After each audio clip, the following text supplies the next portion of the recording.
Let this circle represent $1 million.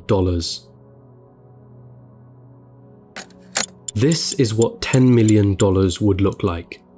This is what $100 million would look like. And this is what $1 billion would look like.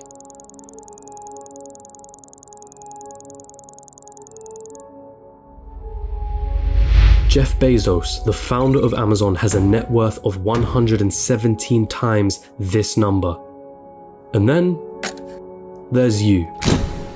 You're probably working a job right now, one that you got from the degree that you studied for in university. You probably don't have much in savings. Your living expenses seem ridiculously high. You feel as though you're not paid enough. You have credit card debt that needs taken care of. Maybe you're a student, studying for a degree that you hope can land you a job that you hope can bring in some good money. You probably don't have any savings, only a pesky student debt hanging above your head.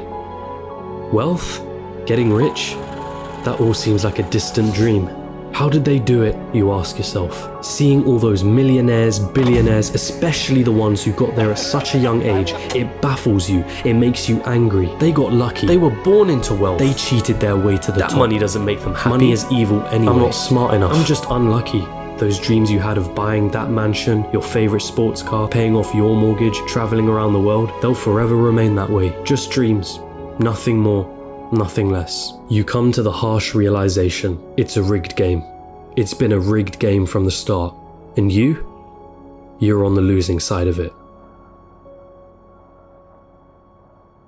But what if I told you you were wrong? What if there was a way of getting there? An actual equation to wealth, a science behind the way money works. What if you didn't have to abandon those dreams of paying off your parents' mortgage or traveling around the world? Would you call me a liar for saying so? I promise that I'm not. And by the end of this video, you'll understand. There's a side to the coin that you're not being shown. But I warn you, the road is tough. It's filled with struggle. It's filled with ups and downs. It will mean swallowing some difficult truths that the school system and society haven't told you yet. And let me be clear, there are many of you who will not make it to the end of this road. But for those of you that do, at the end of this road lies wealth beyond what you thought you could attain. At the end of that road lies the freedom of never having to worry about money again. So, are you with me?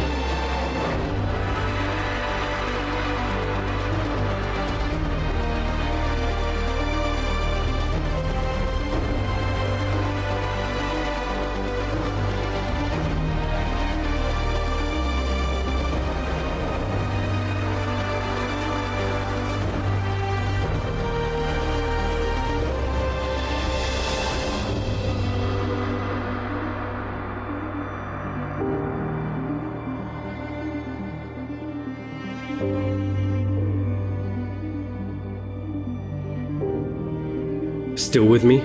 Then let's not waste any more time.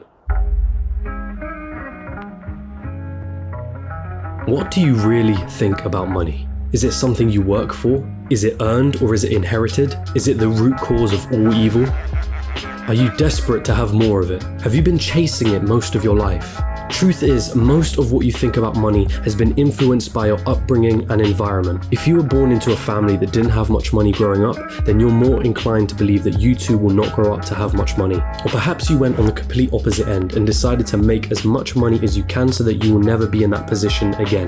The fact that your school didn't teach you much about this subject doesn't help things. And because of this, most of you are going to have false beliefs about money that aren't going to help you on this journey. Now stick with me here, because we're going to have to change the way you've been seeing money your whole life.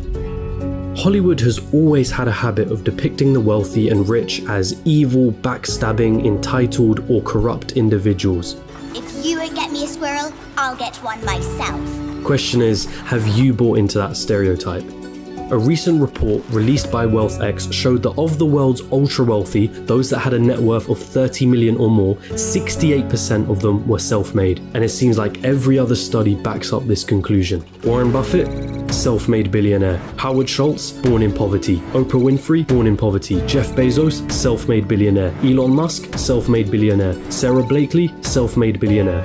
What is it that these people know that you don't? Truth is, your equation is all wrong. Here's the two-dimensional equation that you've been taught. Money equals salary earned from a job. Past a certain point, the prospect of getting a job becomes the sole purpose of your education. So what's wrong with that, you ask? I'm gonna assume that if you're watching this, you want to make money, a lot of it, and in as short amount of time as possible. If that is your goal, then this equation for generating money will never get you there. We all have one precious resource, the most important resource of all, and once it's gone, there's no way of getting it back. That resource is time. In a standard job, the amount of money you earn is dependent on the amount of time you put into that job. If you earned $20 an hour and worked 40 hours a week, it would take you nearly 24 years to reach a total of $1 million. But that is without subtracting any taxes or any expenses that you will incur over 24 years. And let's not forget that inflation would make your $1 million less valuable. The reality is that on a salary of $20 an hour, you can only really be a millionaire at an old age by living frugally. And most of that precious resource known as time has slipped through your fingers. You traded all that time for money, and it wasn't even a substantial amount either. So again, you ask yourself, how is it then that there are self-made millionaires and billionaires at such young ages? What makes them so different? And the truth is, they have a better equation than you. They have a way of understanding money that you haven't quite grasped yet.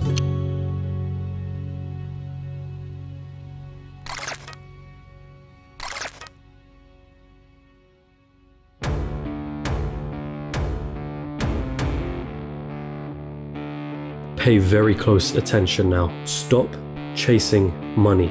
In a capitalist society, the rules of the game are as follows. You are paid in proportion to the perceived value that you have. And the people that perceive your value, they are the market, the consumers of the economy. The market is you, your friends, your family, your neighbors, your country.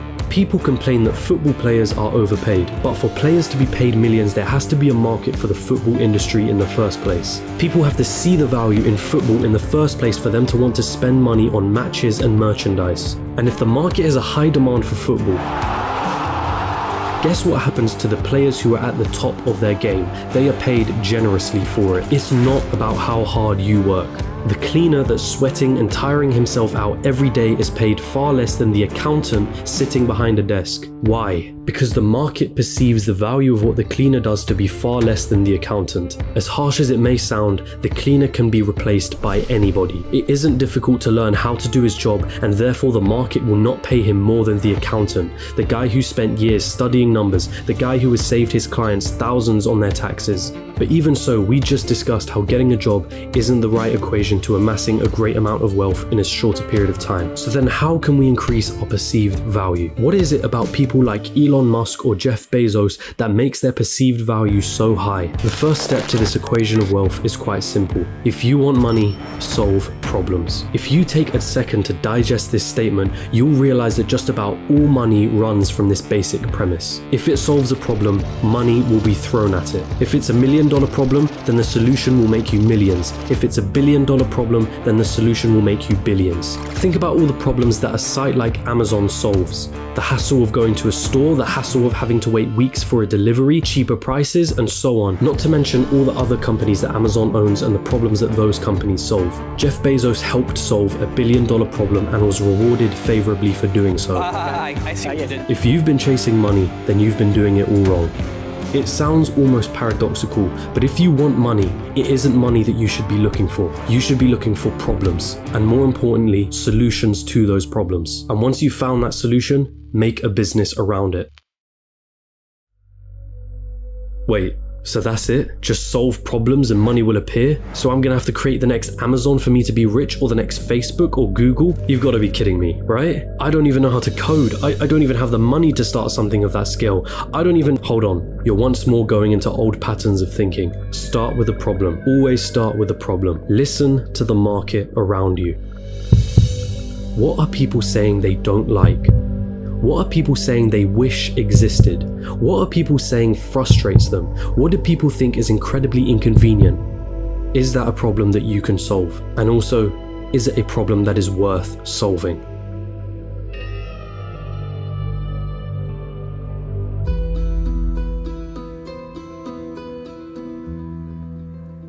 The final step of this equation to wealth is finding a scalable solution to the problem. Your solution needs to affect a magnitude of people. Starting a restaurant? That's not scalable. You're constrained to the local area and the footfall of that area. But a franchise? Now that's more scalable. Is your solution a piece of software? Then that means once that software has been built, you can scale it infinitely online without needing to worry about things like production or shipping costs, as it's all done virtually. Good luck finding infinite scale with a job. But be careful, does your solution require your time to generate money? Let's say you were a yoga teacher that charged $100 per hour. Congratulations, you only made yourself another job disguised as a business. There's only a certain amount of lessons that you can feasibly do in one day, and therefore your income is time bound. But if you created an online yoga class that ran 24/7 with lessons you only had to create once, now that is scalable. Scaling your solution is critical here, so do not get lost on this point. Automation also plays an important role. Systems and processes will keep your business running like a smooth machine if implemented properly. If there is something in your business that you can outsource to somebody else or hire an employee to do it for you, assuming it financially makes sense for you to do so, then do it. Tasking yourself with everything is a bad thing. As much as you may think you're the best, there's someone out there that can do a better job than you. Once you've found a solution, it's your job to make sure that solution can be accessed by everyone in your market. It's not about your ego and it's not about what you're passionate about. The market doesn't care about your passions. So now that you have your profitable business running with the right systems and processes in place, it's time to move on and reap what you sowed.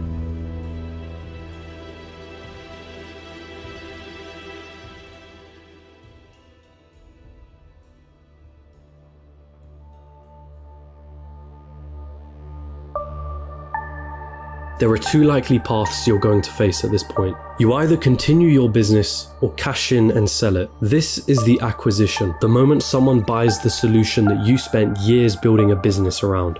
This is Instagram being acquired by Facebook for $1 billion. This is PayPal being sold to eBay for $1.5 billion, of which $165 million went straight to Elon Musk's pocket, and the countless other liquidation events that happen across the world. This is where all the effort that you spent into building your company comes to fruition. And if you choose to continue running your business, well, there's a multitude of reasons for you wanting to do so. Maybe you love the company that you built and want to stick with your baby. Maybe you think you can add more value to the company and sell it down the line for more than it's currently worth. Perhaps that business runs passively in the background, so you don't have to do much to keep the wheels turning. Or maybe it's a combination of these three things. Either way, you did it. You solved a problem that the market wanted solving, and it rewarded you favorably for doing so. And so now I ask you, what was it all for anyway?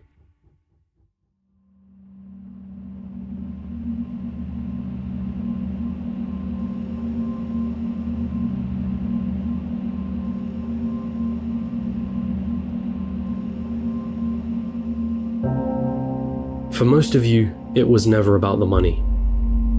Money is just a piece of paper, a number on a screen. Its value is only backed up by our belief in its value. From the very start, this was never about the money.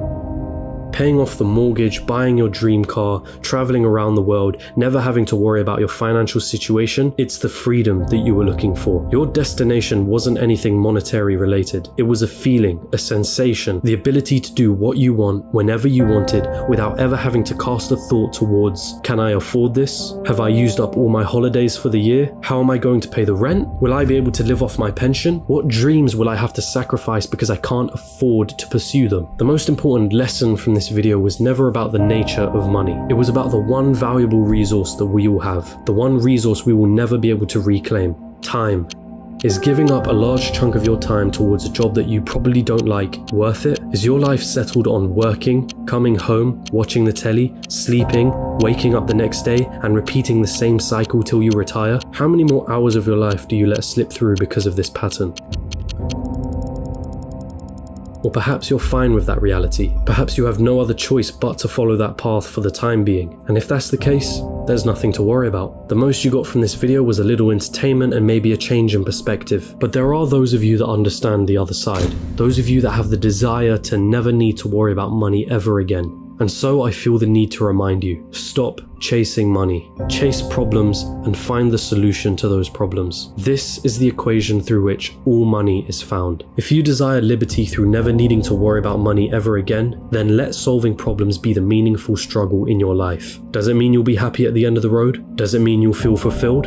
Only you can answer that question. But if your struggle is meaningful, then perhaps it's worth pursuing.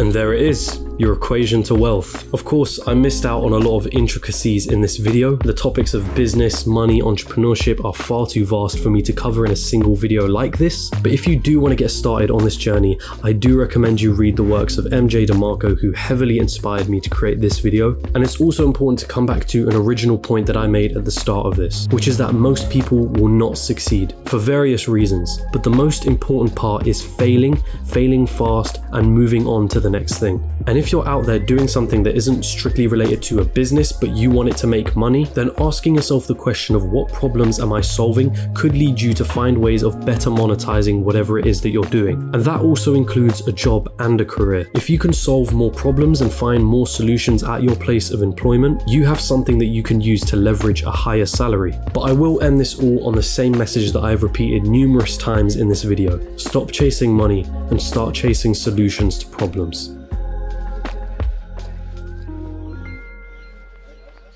Hey, you've arrived at the end of the video, and thank you so much for watching, but don't click off just yet. I do want to take the time to say thank you very much for watching to the end. These things take quite a few sleepless nights to research, script, film, and edit, so you can't imagine how much I really do appreciate your support. If you genuinely enjoyed this video, then don't be shy, hit the like button, and if you disliked it, hit the dislike button twice just to be sure, and comment down below and let me know why. My goal with this channel has been to create entertaining documentary style videos on business, finance, and life in general. And if that sounds like something you'd be interested in and you'd want to tune in for more, hit the subscribe button and hit that notification bell. Make sure all your notifications are turned on. But with all of that being said, I hope you have a wonderful rest of the day.